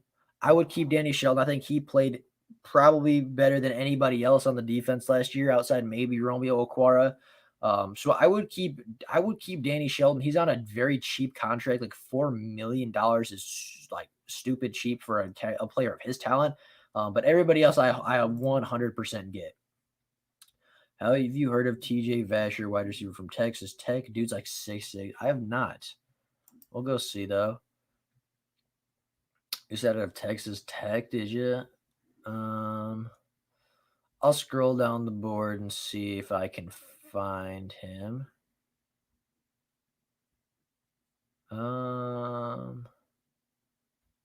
That's Virginia Tech. Texas, there he is. Let's see, TJ Vasher. My man's 6'6", 210. That's not even bad, bro. Kenny, not Marvin. I guess I don't know what you're trying to say. I like the running back out of Buffalo. I do too. I like ETN and Najee Harris. I do as well, but I don't think the Lions get Najee or ETN, just because I don't think they can take a running back in the second round 3 out of 4 draft classes in a row. I just don't think they can do it. If we don't sign any wideouts in free agency, then yes, we're gonna sign wideouts in free agency. It's gonna happen. That's just how it is. We have to. I know Max is going into the portal. I have no idea. If coaches are flocking here, I believe players will do the same. I think it's realistic to think that. Yeah, I like that kid. He plays with size and doesn't have a QB. Yeah. If you're talking about TJ Vasher, he definitely plays with size. And definitely has the size to play with. Man's 6'6". That's a big wide receiver. The Lions would have to spend less money in free agency than what the players they lost signed for. The only way they would get complimentary picks is if they don't sign any free agents and lose players to other teams. Again, I don't know how all that complimentary stuff works. The Kenny, not Marvin comment was about the. Oh, okay, I got you. Okay, again, I'm not super well versed or knowledgeable when it comes to complimentary picks. Um, so I'll have to I'll have to research that and kind of figure out how all that works. But I'm not super knowledgeable about that aspect of the NFL. But yeah. Um, shouldn't we be rooting for the Rams to fail since we have their picks? I mean, you can root for them to fail if you'd like. I'm gonna root for Stafford to win more than anything. Um, obviously, it's almost a win-win situation because either we get to see Stafford win a Super Bowl, or or we get high picks. It's one of the two. It's one of the two. So to me, you could look at it either way. I'm looking at it as I want to see my favorite player win a Super Bowl. And from that aspect, I hope it happens. Patterson is the running back I like, but they're both really good. I think there's a lot of good backs in this class. I really, really do. So, yeah. We should cut anybody and everybody who we believe will not be on the team next year as part of the rebuild. At this point, we can evaluate all the guys that were not playing last year. Yeah, that's fair. I mean, on the offense, we're losing a lot on the offense, especially. I mean, I'm just trying to try to go through because we got a new quarterback. The running backs are here, but I think AP is gone. Obviously, all of our wide receivers are gone um, except for Cephas and Allison. All our tight ends are still intact. Our offensive line is still intact. And we can't really get rid of any of those guys per se. On the offense, there's not a whole lot of trimming you can do because of cap and because there's just nobody left to cut. But on defense, you could definitely see quite a few guys get removed. So I would say that's fair. I'd say that's definitely a thing. Save our money this season. I wouldn't be opposed to that unless you could get like some real good deals if players want to be here. I like the D end out of Buffalo. Um, let's see. You're talking about this man? I don't know if this is who you're talking about, but this is just who popped up when I found Edge from Buffalo. So, um, I don't know. Tough for me to root against Stafford. I'm gonna watch the Rams next season, and at least I'll get to watch some winning football. By a team. Yeah, that's fair. That's kind of how I'm looking at it. Like I'm just gonna look. I'm gonna watch Stafford, and hopefully I see some winning football. Patterson is coming out. Should be a late day 2, early day 3 guy. I actually like Marks more, but they were in a nice compliment to each other. Um, Buffalo's not. Buffalo's in trouble next year at running back. I mean, I definitely like Patterson. I think he's really good. I haven't seen the other guy. Tony or Moore. I'll take Rondell Moore. Personally, I'll take Rondell Moore. I just think he gives you a higher ceiling. I think he's a little bit more explosive. Obviously, Kadarius Toney is incredible. He's a very, very good player. I think Rondell Moore is going to give you more deep threat. I think he's going to give you more speed, and I think he has more consistent hands than Kadarius Toney. So, I mean, if you look at it from that standpoint, like what good is getting open if you can't catch the football once you're open? You know what I mean? Does Buffalo have any O line coming out of this draft because they could run the football last season? I don't know. I do not know if Buffalo has anybody. Um, I mean, they don't have any big names. They got this guy at 138. So they got I mean, one late round at the best on the interior. And then They have nobody. So no, they don't have anybody coming out. Which either means they're gonna have a sick offensive line returning next year, or the running backs did all the work. Dorsey hates complimentary picks. I mean, yeah. You heard of a Jonathan Abram, or I said Abrams, like the safety. Jonathan Adams, wide receiver from Arkansas State. He low key reminds me of Galladay. If you really watch him, I have not heard of him. But I can always take a look. I can always take a look at that. You said at Arkansas State. That's funny. He's right there. Let's see. Comp picks means you lost players and didn't. Oh, okay. It kind of sucks unless you get backups ready to replace. Yeah, it's a weird dynamic of the NFL. Do not cut Jesse James's dead money doesn't make sense, but he's a serviceable. I mean, yeah.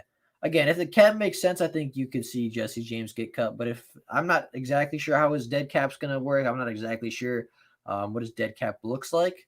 But if it's bad, obviously don't cut him.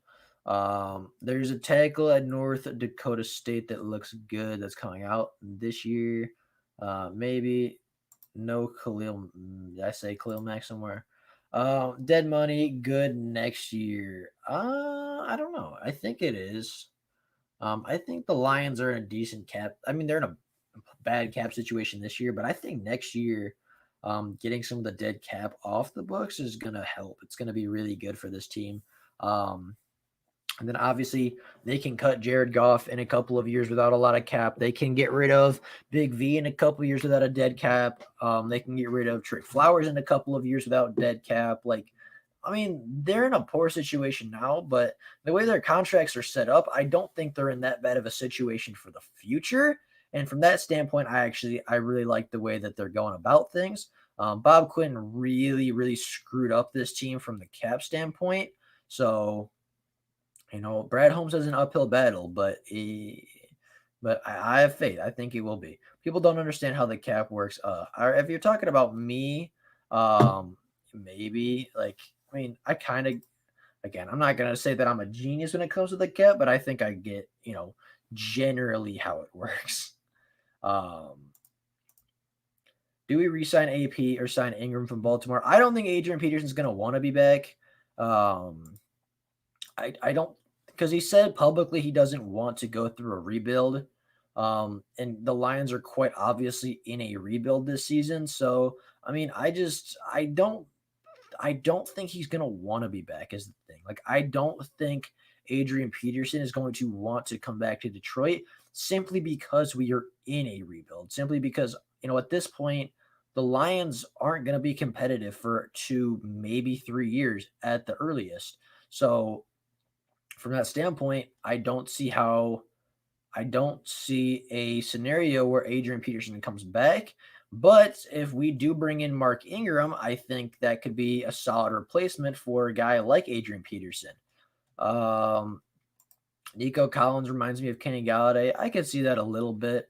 I think Nico Collins gets a little bit better separation than Kenny Galladay. But I mean, I could see it. I mean, they got similar builds. Nico Collins has really good hands, which is good.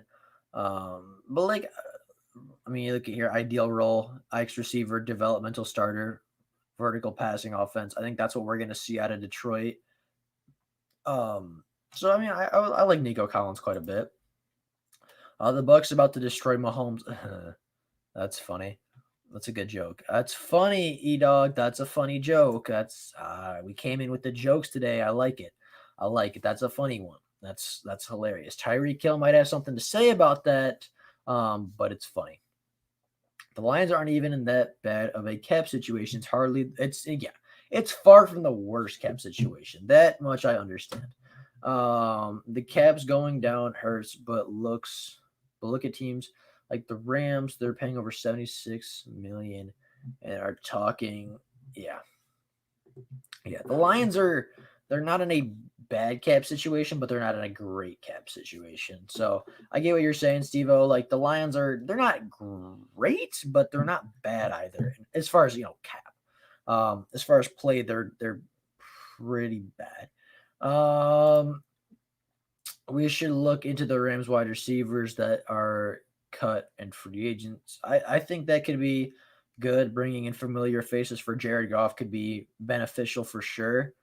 Um, we can get out of those contracts next year. Yeah, there's a lot of contracts, and I want to just see if I go to over the cap just because they have more accurate outlooks um, for like year over year. And I know they're not updated with the Stafford thing, but that's not really gonna be important for what I'm trying to find. I just want to see what the dead cap looks like for next year because I know dead cap is not great this year. Um, dead cap or save. So this would be saving. No, this would be savings on the very end, and the first one would be dead cap. So there's this. Oh, okay. Went a little too far. Uh, let's see. All right, there's the perfect fit right there. Um, so if we go to 2022, which would be next offseason, um, we could cut Trey Flowers with, I mean, we would literally gain money from cutting Trey.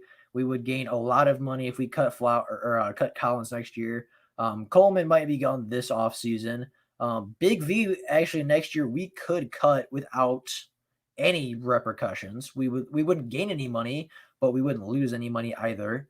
Um, obviously we're not going to cut Jeff Okuda, but then we could cut Jesse James. We could cut Chase Daniels and free up a bunch of money. Chris Jones is just I think he's gone. But like if you look at next offseason, we could cut Trey Flowers to gain money, Jamie Collins and gain money, Justin Coleman if he's still here and gain money. We could get Big V just out of here. We wouldn't gain anything from it, but he wouldn't be on the team anymore. You could get rid of Jesse James for a gain. You could get rid of Chase Daniel for a monstrous gain. Like we could get a lot of cap back next year for sure. And then 2023, like if you keep Flowers till that offseason, you get a lot more money from that. You get a lot more money from Big V back. You get, like next offseason, I would expect to see a lot of cuts because next offseason is when we can really save a lot of money when we do cut players.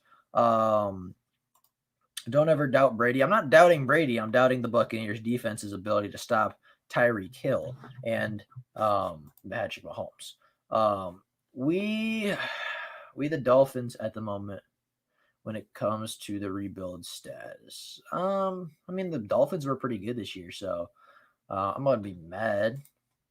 The Saints cap situation. Yeah, the Saints have like negative 100 million in cap or something crazy. I really think cap is kind of BS. If the owner wants to make less of a profit to put a better team on the field, they find yeah. I think the cap is more of a suggestion than anything else. We should consider Seth Williams from Auburn. Heard he's a really good wide receiver in the red zone. He's like a really good contested wide receiver, but he really doesn't get separation. He really doesn't get separation a lot. Very similarly to Kenny Galladay, he does not get separation from anybody. He makes up for it with his ability to contest and catch and all that. But at the same time, if you're looking for wide receivers to separate, I'm coming in with all the names today. Fair enough. Hey, I like it. Should be looking good for 2022 and 2023. Yeah, by 2022's offseason, we could get a lot of bad contracts off the books without really any significant dead cap. Or dead cap that like hurts us like Stafford's is right now. I wonder if Anthony Lynn brings one of his Chargers running backs. I mean, I wouldn't be mad. I don't think Austin Eckler is going to be here strictly because wrong way.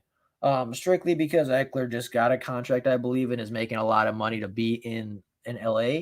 But Joshua Kelly might be. I think he's still on the team.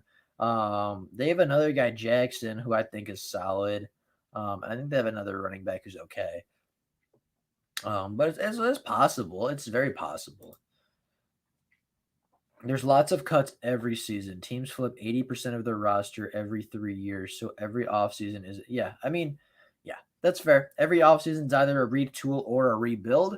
And the Lions in the next couple of years can really flip stuff around, which is something good about the NFL. Like contracts are, especially for us, are bad, but it's not like we're stuck with them for 5 or 6 years. Like we're stuck with these bad contracts for a year or two. And then we can say, all right, that didn't work. Like get them out. That in the cap is just a suggestion anyway, like we've been saying. Um, I wonder what the new scheme for the defense is going to look like. I don't know, but if it's better than 80% man and rushing three people at a time, I'm down for it. Like, I don't care if I keep saying Anthony Glenn. I don't care if Aaron Glenn comes out with the most ridiculous, like, strategy in NFL history. If he rushes four passers on every play and doesn't run man 99% of the time, it will be an improvement. That's just that simple. If he can make simple adjustments, it will be an improvement over Matt Patricia's system. Like, that's simple as it gets. That's as simple as it is. Like, the Lions defense, their schemes, their tactics cannot get worse under the new regime. That's just as simple as it is, as simple as it gets. So, yeah. Who the heck is Hunter Thedford? Like, who is that? I'm actually excited for Jay Sean Cornell to be back next season. I'm just scrolling through some names. Bro, who is this guy? I've never heard of Hunter Thedford. What a name though. I mean, like, I don't know, man. Like, it's the whole new system thing should be interesting. From what I've heard, it seems like we're going to run a lot of safeties on the field at the same time, which should be interesting. I think safety is okay. I really like Tracy Walker. But other than Tracy Walker, I don't know who's going to be on the field at safety. So I think it'll be fun to watch. I think if Holmes does it right, the Lions could be winning by 2022. Things move quick. Yeah, I think that's fair. I think 2022 or 2023 is really going to be the years where the Lions take off and start to see some real success. Next year, I think is a wash immediately. I think we could see improvement next year. And for me, that's all I'm looking for is improvement. I'm looking 6, 7 games, get the defense in a better state than it is right now, and get good draft picks. That's all I'm looking for. If the Lions draft well, if the rookies show flash, if the rookies show potential, if the Lions defense sees improvement next season, I'll consider it a success. If the Lions win 7 games, I don't care really what the win total looks like next year. If they show improvement, I will consider the season a successful season. But the Saints cap situation is really bad, and so is the Rams. Yes, they are incredibly bad. Aaron Donald makes a lot of money. Jalen makes a lot of money for the Rams. Stafford now makes a lot of money for the Rams. Todd Gurley made a lot of money for the Rams. Who else is up there? Brandon Cooks was a bad contract. They're still paying his cap, I believe, his dead cap. They're now paying Jared Goff's dead cap as well. I actually think the Rams are paying Jared Goff more money than they are paying Matt Stafford, which is hilarious in its own right. You look at the Saints. Drew Brees makes a lot of money. Quan Alexander makes a lot of money. Cam Jordan makes a lot of money. Michael Thomas makes a lot of money. Alvin Kamara now makes a lot of money. Like, you know what I mean? Like, it's when you pay everybody, eventually you're not going to have enough money to pay anybody. Safeties over linebackers in the new NFL. You only really need run stopping linebackers for first down. Well, people say that, like, Sivo, you say that, but like at the same time, people tell me that Jared Davis isn't good because all he can do is run stop. Like, pick a side, people. Edox is a successful season as 9-7. It depends who you're looking at. It depends what you're looking from a winning perspective. Maybe 9-7 is a successful season, but at the point the Lions are at with the new regime, with a tough schedule, if they show improvement, it's a success.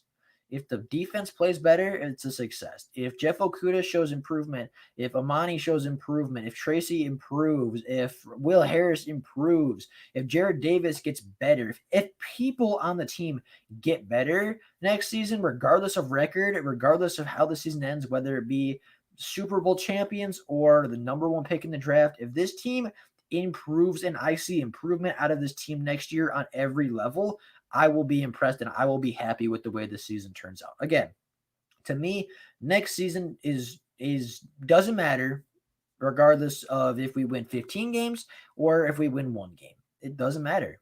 It really doesn't matter at this point to me, because at this point, I'm looking at the individual pieces of the team. I'm looking at who's going to develop, who's going to get better, and who's going to be here long term. Because in 3 years from now, I don't care what our record is in 2021. When we're going into the 2023 season, I don't care what our record is in 2021. But what I do care about is what players from that 2021 roster are still going to be here. What players from that 2021 roster are going to be the franchise players we brought them here to be?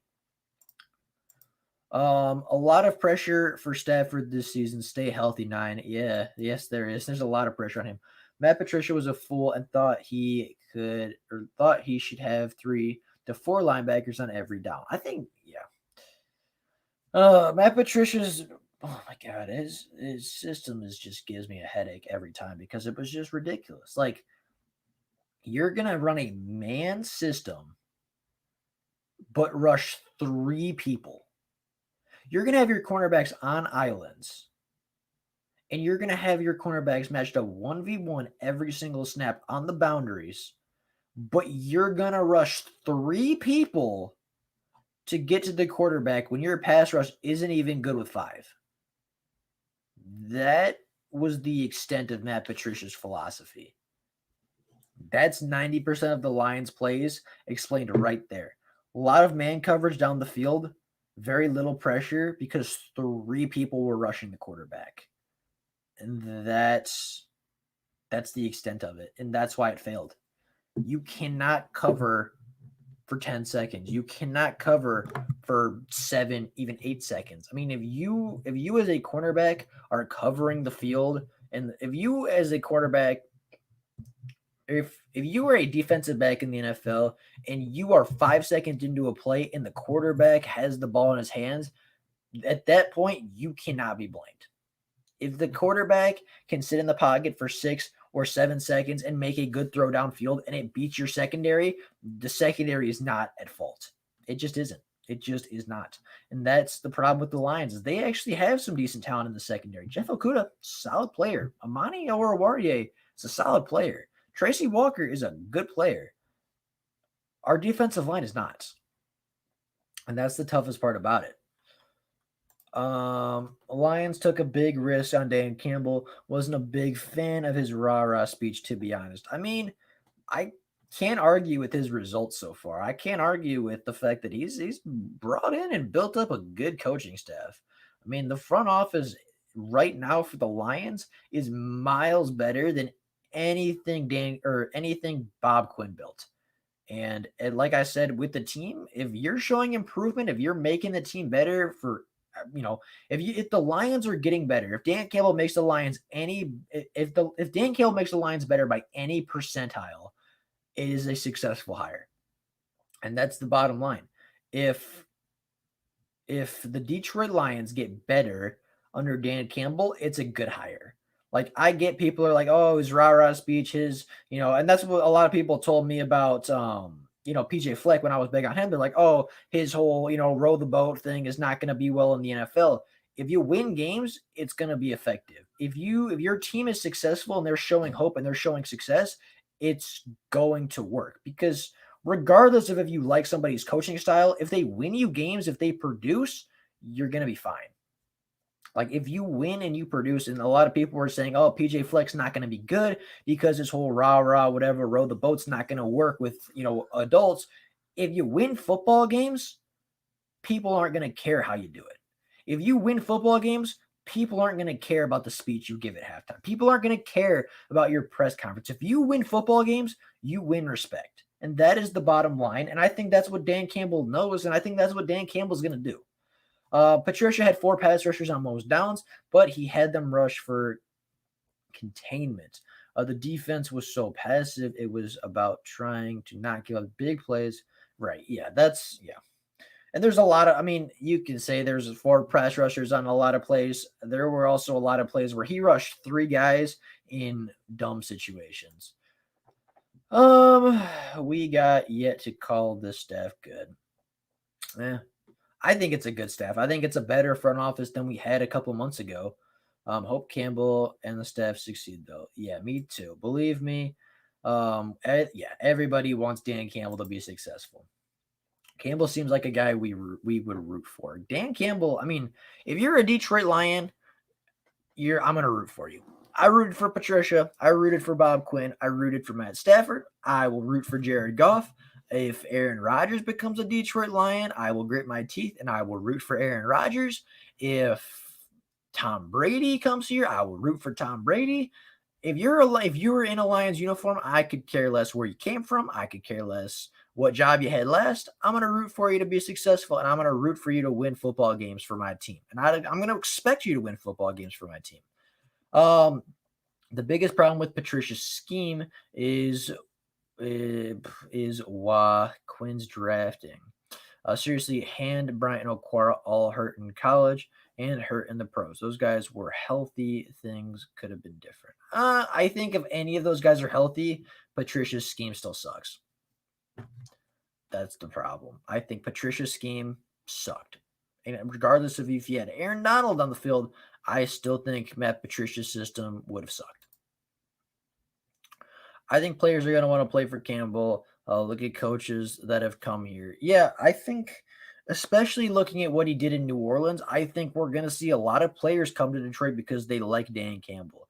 I think Dan Campbell, he wasn't brought here to be an X's and O's guy. Dan Campbell wasn't brought here to be the guy calling the plays. He's not going to call an offense. He's not going to call a defense. His job was to build a coaching staff, get players to come here, and get players to believe and get them ready on Sunday. Dan Campbell's job is to get them ready and get the players here. So far, he's done that with the front office. So far, he's done that with his staff. And hopefully, when we come and we see, and when free agency gets here, we will see a very similar result to that. There's a lot of factors to Patricia not having success.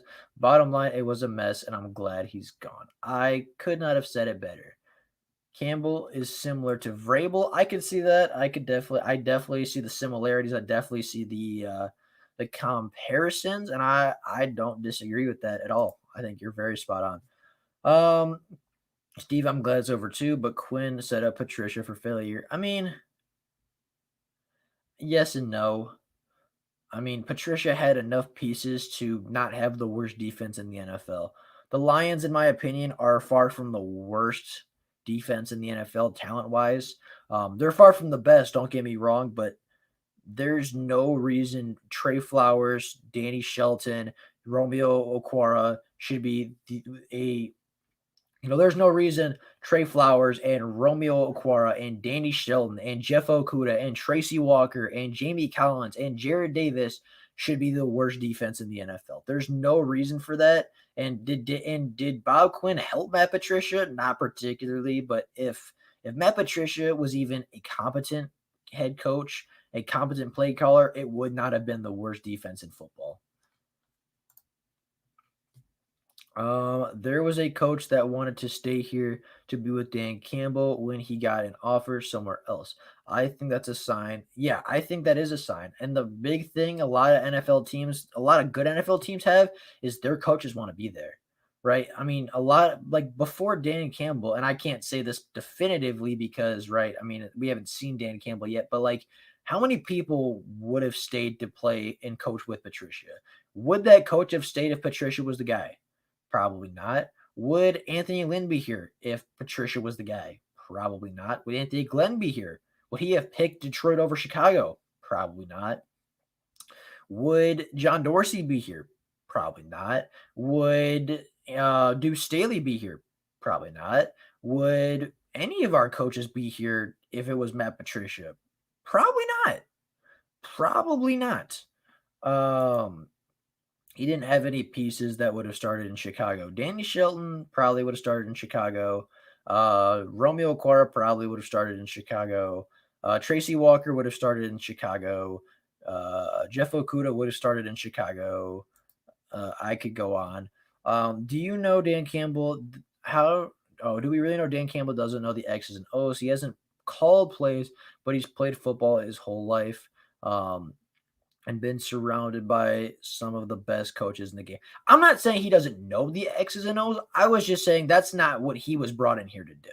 That was my thing. Like, I'm not telling you that he's a dumb guy. I'm not telling you that Dan Campbell doesn't know the X's and O's, because being a former player, I'm sure he does. But what I meant when I said that is he wasn't brought in here to call the plays, right? He's not brought in here to build his own defensive system. I think he's capable of doing so. I think he's capable of building his own offensive system as well. But I don't think that's why he was brought in. He was brought in here to build a staff, build a culture, build a regime, build a front office, and so far that's what he's done. So, but I mean, I think, like you said, I don't think it's, for Dan Campbell's case, I don't think it's a matter of he doesn't know it. It's a matter of he wasn't brought in to do it. Patricia's defense didn't fit a lot of players. Yeah, exactly. Detroit Lions 7-4-1-4 hits it on the head. Patricia's system, regardless of who was there, didn't help his players at all. Shelton over Hicks, maybe not, but Tracy Walker starts on that defense. Jeff Okuda starts on that defense. Even Amani, I think, starts on that defense. Jamie Collins, maybe not. Trey Flowers, maybe not. But Romeo probably does. Tracy probably does. Okuda definitely does. Like, to think that none of our starters would start on any other team is a ridiculous notion, because it's not true. A lot of great coaches didn't call plays. Yeah, and I'm not saying that Dan Campbell can't be great just because he didn't call plays. I was just saying that's not what he was brought here to do. But again, that doesn't mean he's incapable of doing it. Lol, we need us an Akeem Hicks for real. I like Danny Shelton a lot. I really like John Pennicini was really good this year. And I'm not saying Akeem Hicks is bad, but did you see what kind of rude behavior Frank Ragnow did to Akeem Hicks? Because that was just nasty. That was dirty, what Ragnow did to Hicks. If Sue came back, what if Sue came back to Detroit? I think it's possible. I really do. Obviously, everybody that Sue was with when he was in Detroit is gone. Nobody's here anymore. That from that 2014 defense, was that his last time he was here?